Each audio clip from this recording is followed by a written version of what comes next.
American Pageant, Chapter 15, Reviving Religion. Church attendance was still a regular ritual for about three-fourths of the 23 million Americans in 1850. Alex de Tocqueville declared that there was no country in the world where the Christian religion retains a greater influence over the souls of the men than America. Yet the religion of these years was not the old-time religion of colonial days. The austere Calvinist rigor had long been seeping out of the American churches. The rationalist ideas of the French Revolution era had been much too softened the older orthodoxy. Thomas Paine's widely circulated book, The Age of Reason, had shockingly declared the churches were set up to terrify and enslave mankind, and monopolize power and profit. American anti-clericalism was seldom the virulent, but many of the founding founders, including Jefferson and Franklin, embraced liberal doctrines of deism that Paine promoted. Deists relied on reason rather than revelation, on science rather than Bible. They rejected the concept of original sin and denied Christ's divinity. Yet theists believed in a supreme being who had created a knowable universe and endowed human beings with the capacity of moral behavior. The comfortable teachings of deism evolved from a long trend in American religious history.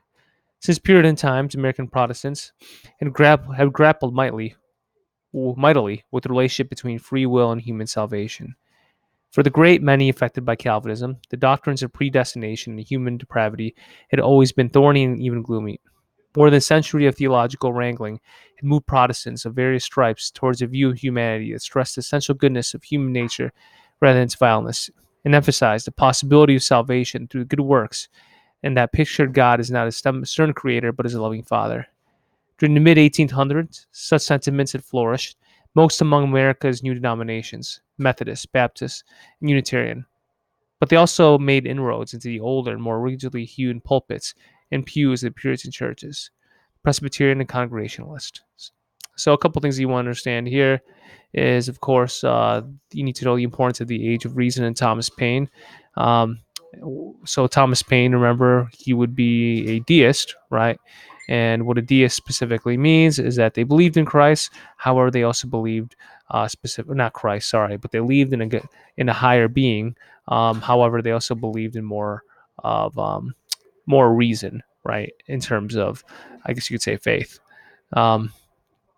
So what this first paragraph kind of discusses is that these rationalists, these deist ideas were kind of spreading over time, which in some cases was taking away kind of from church attendance. What you understand here is, of course, in this paragraph, that for Christianity, that it did exist, that it was stemming away to other denominations such as Methodist, Baptist, and Unitarian. These are kind of looking at God, looking at God in a different way rather than looking at it as more punitive. It's looking more specifically at a way of salvation, right, through good works. And they picture God not as a stern creator, but a loving father. The ferment propelled a wave of roaring revivals during the decades of the 19th century, sweeping up even more than the First Great Awakening. The Second Great Awakening was one of the most momentous episodes in the history of American religion.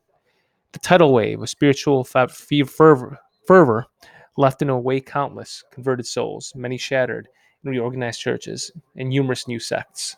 It also encouraged the effervescent evangelicalism that bubbled up in rural areas of American life, including prison reform, the temperance cause, and the women's movement and the crusade to abolish slavery.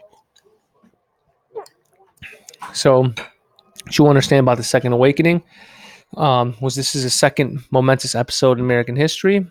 However, one of the things that it is looking at is looking at faith in terms of reforming issues, social issues, and political issues during this time, which are listed right here. The Second Great Awakening was spread to the masses by huge camp meetings. As many as 25,000 people would gather from an encampment of several days to drink the frothy gospel served up by itinerant preacher. Thousands of spiritually starved souls got religion at these gatherings. In ecstasy, they engaged in frenzies of rolling, dancing, barking, and jerking. Many of the saved soon backslid into the former sinful ways, but the revivals boosted church membership and further busted the nation's religious core. Countless Americans heeded God's call. They joined reform-minded benevolent societies and carried their missionary creed to Africa, Asia, Hawaii, and to the Indian tribes of the American West. Methodists and Baptists reaped the most abundant harvest of souls, the fields fertilized by revivalism. Both sects pressed personal conventions, contrary to predestination, and relatively democratic control of church affairs, and arousing emotionalism. As a frontier jingle ran, the devil hates the Methodists because they sing and shout the best. So, a couple things you want to understand. Of course, the Great Awakening. This paragraph discusses the importance of camp meetings and how these meetings would be run. So you need to make sure you understand that. What you understand here in this paragraph is specifically looking at the new denominations such as Methodist and Baptist. One thing that they're looking at more is a personal conversion with God rather than looking at just a predestination, meaning that it's already predestined whether or not one will go to heaven or to hell. Powerful Peter Cartwright was the best known of Methodist circuit riders or traveling frontier preachers. This ill-educated, sinewy servant of the Lord ranged from half a century from Tennessee to Illinois, calling up sinners to repent. With a bellowing voice and flailing arms, he converted thousands of souls to the Lord. Not only did he lash the devil with his tongue, but with his fist, he knocked out rowdies who tried to break up his meetings. His Christianity was definitely muscular. As you could see, photo here is of one of the religious camps that existed. Bell-voiced Charles Grayson Finney was greatest of the revival preachers. Trained as a lawyer, Finney abandoned to a bar to become an evangelist after a deeply moving conversion experience as a young man. Tall and athletic built, Finney held huge crowds, spellbound with the power of his oratory and punency of his message. He led massive revivals in Rochester, New York City in 1830 and 1831. Finney preached a version of the old-time religion, but he was also an innovator. He devised the anxious bench, where penitent sinners would sit in the full view of the congregation, and he encouraged women to pray aloud in public, holding out the promise of a perfect Christian kingdom on earth. Finney denounced both alcohol and slavery. He eventually served as president of Oberlin College in Ohio, which he helped make a hotbed of revivalist activity and abolitionism. Yeah. A key feature of the Great Awakening was the feminization of religion in terms of both church membership and theology. Middle-class women, the wives and daughters of businessmen, were the first and most fervent enthusiasts of religious revivalism. They made up the majority of the new church members, and they were most likely to stay within the fold when the tents were packed up and the traveling evangelists left town. Perhaps women's greater ambivalence than men about the changes wrought by the expanding market economy made them such eager converts to piety. It helped as well that evangelicals preached the gospel of female spiritual worth and offered women an active role in bringing their husbands and families back to God. That accomplished, many women turned to saving the rest of society. They formed a host of benevolent and charitable organizations, spearheaded crusades for most, if not all of the era's ambitious reforms. So that paragraph kind of discusses just the important role of women during this time in terms of the Second Great Awakening.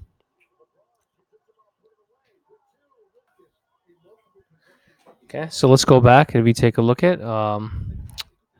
chapter 15, Reviving Religion. We did cover all of these. A couple things that you want to make sure that you understand is, of course, you need to understand what did Thomas Paine's Age of Reason promote. You need to understand that his deism, and I'll just go ahead and make sure that you know what deism means, right? What did the Unitarians believe? Unitarians, of course, are another sect. When we could find that answer specifically right up here in terms right here.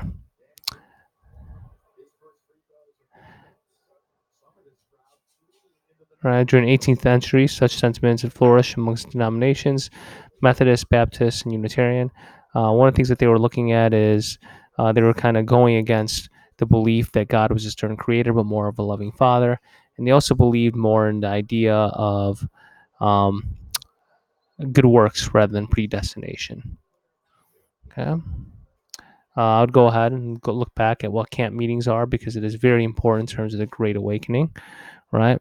The Second Great Awakening, that is. And of course, be able to cite two different Great Awakening thinkers, right? And you will find that all, especially with the Second Great Awakening, was right here. Of course, you want to make sure you understand the difference between the second and the first Great Awakening. So it says so right here. The tidal wave of spiritual fervor left in country converted souls, and many shattered and reorganized churches and numerous new sects. Right, but of course, one of the main differences um, that Second Great Awakening also promoted a lot of social change. 15.2 Denominational diversity. Revivals also furthered the fragmentation of religious faiths. Western New York, where many descendants of New England Puritans settled, was so blistered by sermonizers preaching hellfire and damnations that it came to be known as the burned over district. Millerites, or Adventists, who mustered several 100,000 adherents, rose from the superheated soil of the burned over district in the 1830s. Named after the eloquent and commanding William Miller, they interpreted the Bible to mean that Christ would return to earth on October 22nd, 1844. Donning their go-to-meeting clothes, they gathered in prayerful assemblies to greet their Redeemer. The failure of Jesus to descend on the schedule dampened but did not destroy the movement. Like the First Great Awakening, the Second Great Awakening tended to widen lines between classes and regions. The most prosperous conservative denominations east were somewhat less shaken by revivalism. The Episcopalians, Presbyterians, Congregationalists, and Unitarians continued to rise, mostly from the wealthier, urbanized, better well-educated societies. The Methodists, Baptists, and members of other new sects, spalled by swelling evangelical fervor, tended to come from the less prosperous, less learned communities in the rural South and West. So these three paragraphs kind of just go over the three different, or not the three, but just in general, the different denominations that existed, the Millerites, Adventist, um, and just their different beliefs regarding Christ. But there are also a lot of social differences, as mentioned in that last paragraph. And you want to make sure you understand that. The Methodist Baptist and typically came from the Southwest. They were a little bit less wealthy compared to the Presbyterians, Congregationalists, and Unitarians that were a little bit better educated and more wealthy. Religious diversity, next paragraph. Further social changes, cleavages when the churches faced up the slavery issue. By 1844 and 1840, both the Southern Baptists and the Southern Methodists split with their Northern brethren over human bondage. The Methodists came to grief over a case of slave-owning bishop in Georgia, whose second wife added household slaves to his state. In 1857, the Presbyterians, North and South, parted company. The secession of the Southern churches foreshadowed the secession of the Southern states. First, the churches split, then a political party split, then the union split. So what you want to understand within these different sects, you're also going to get differences within interpretation of social issues. So let's go through these questions, through that paragraph. So one of the things that you should be able to understand is who are the Millerites and what did they believe? Yeah, and we're going to talk about Joseph Smith as well as the Mormons in a second.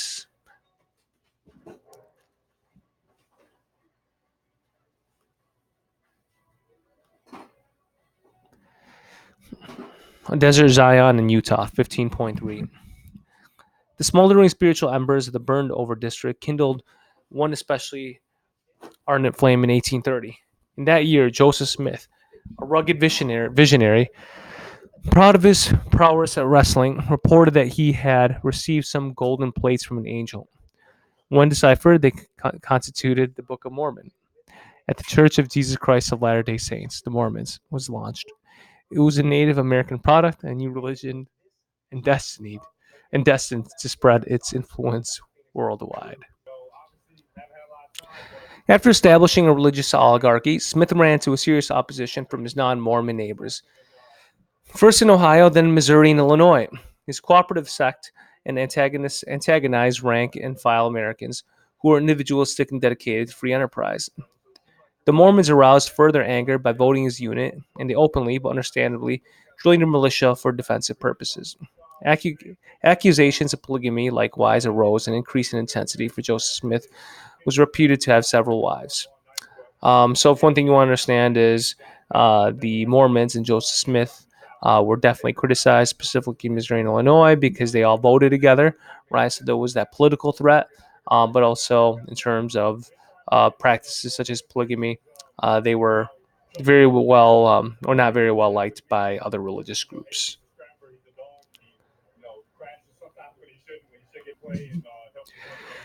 Continuing hostility drove the Mormons to desperate measures. In 1844, Joseph Smith and his brother were murdered and mangled by a mob in Carthage, Illinois. And movement seemed near collapse. The falling torch was seized by a remarkable Mormon, Moses, named Brigham Young. Young, stern and austere in contrast to Smith's charm and affability, the barrel-chested Brigham Young had received only 11 days of formal schooling, but he quickly proved to be an aggressive leader. An eloquent preacher and a gifted administrator, determined to escape further persecution, Young in 1846 to 1847 led his oppressed, despoiled Latter-day Saints over vast rolling plains of Utah as they sang, "Come, come, ye saints." So one thing you want to understand there is Joseph Smith and his brother were killed in Carthage, Illinois. Um, they were persecuted. I mean, as looking at the previous paragraph, I mean, there was a lot of political as well as social conflict between him and as well as just different groups of Christians. So Brigham Young and Brigham Young what decided he to do was just move westward to escape the persecution. Overcoming pioneer hardships, the Mormons soon made the desert bloom like a new Eden by means of ingenious and cooperative methods of irrigation. The crops of 1848, threatened by hordes of crickets, were saved when flocks of gulls appeared, and this is by miracle to gulp down invaders. Summer Utah grew remarkably. By the end of 1848, some 5,000 settlers had arrived, and other large bands were to follow them. Many dedicated Mormons in the 1850s actually made the 1,300-mile trek across the plains, pulling two-wheeled carts. Under the rigidly disciplined management of Brigham Young, the community became a prosperous frontier theocracy and a cooperative commonwealth. Young married as many as 27 women, some of them wives in name only, and begot 56 children. The population was further swelled by thousands of immigrants from Europe, where the Mormon had established a flourishing missionary movement. So, I mean, the last two paragraphs, of course, are kind of just discussing the growth of the missionary of the Mormon movement. You're getting a group of immigrants coming from Europe, and then that paragraph also discusses just the polygamy as well. A crisis developed when Washington government was unable to control the hierarchy of Brigham Young, who had been made territorial governor in 1850. A federal army marched in 1857 against the Mormons, who harassed its lines of supply and rallied to die in their last dusty ditch. Fortunately, the quarrel was finally adjusted without serious bloodshed. The Mormons later added foul of the anti-polygamy laws passed by Congress in 1862 and 1882, and the unique marital customs delayed statehood for Utah until 1896. So that paragraph kind of just discusses just the federal issue or the federal, I guess you could say, in conflict, the federal conflict in terms of polygamy and how this would delay Utah statehood. So let's go through these questions. And we went ahead, answered 2, 3, and 4. What happened to Joseph Smith and his brother in 1844? They were both killed, right?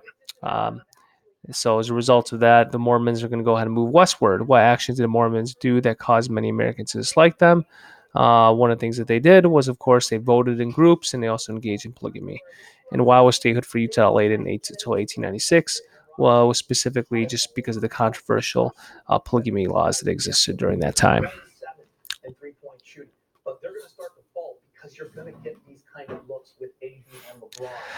Free schools for free people, 15.4.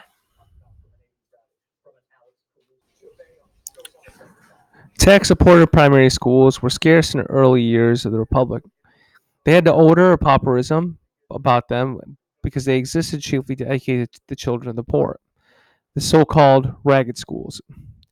Advocates of the free public education met stiff opposition. A Midwestern legislator cried that he wanted to uh, only he wanted he a Midwest legislator cried that he wanted only the simple epitaph when he died. Here lies an enemy of public education.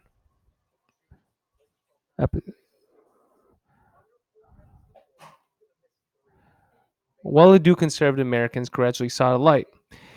If they not pay to educate other brats, the brats might grow up into dangerous, ignorant rabble, armed with the vote.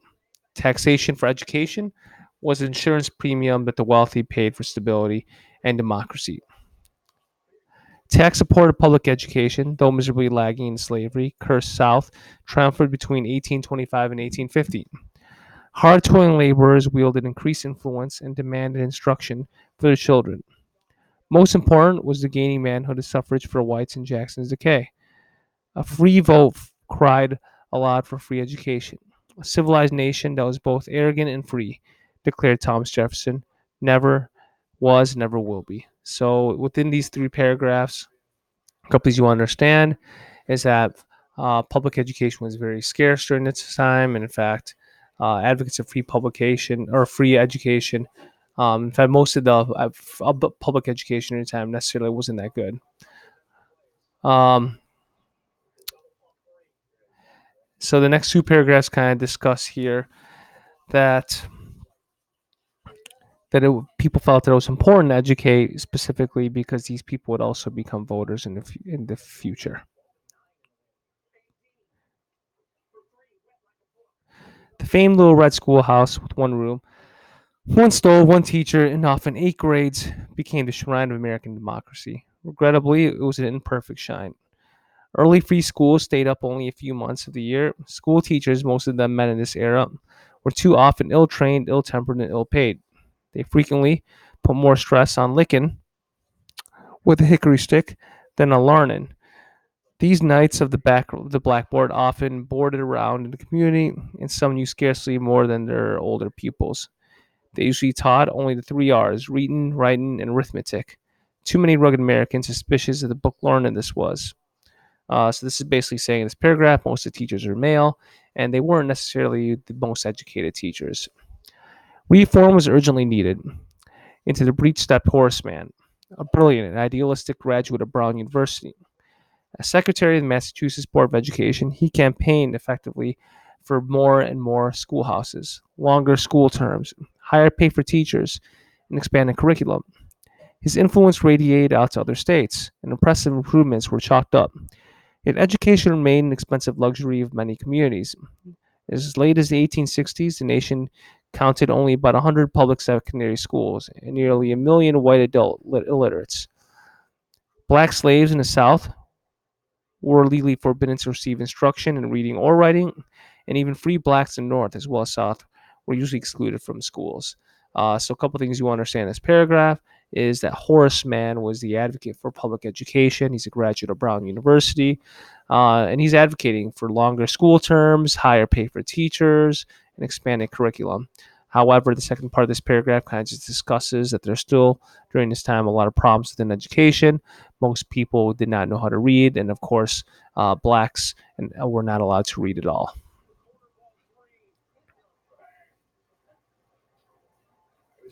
Educational advances were aided by improved textbooks, notably those of Noah Webster, Yale educated Connecticut Yankee, who was known as the schoolmaster of the Republic.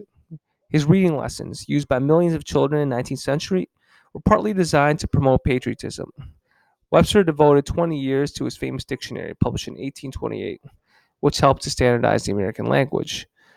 So, of course, that's why Noah Webster is very important. He's a graduate from Yale, and he's an advocate for teaching reading as well as just education in general. Equally influential was Ohioan William H. McCuffey, a teacher, preacher of rare power. His grade school readers, first published in 1830, sold 122 million copies in the following decades. McCuffey's readers hammered home lasting lessons, morality, patriotism, and idealism. So, yes, education was very important. However, what you also want to understand is that the purpose of education was also to teach patriotism, morality, and as well as idealism. So, in many ways, it was to teach certain values. So, let's go to our questions that we have here. What was early education like? I mean, you want to talk about, be specific about the negative aspect of education. You can mention the 3 R's, but go more in depth with that. Um, Horace Mann, a graduate from Brown University, he advocated for improving education. You want to make sure you list 4 reasons or 4 ways that he did.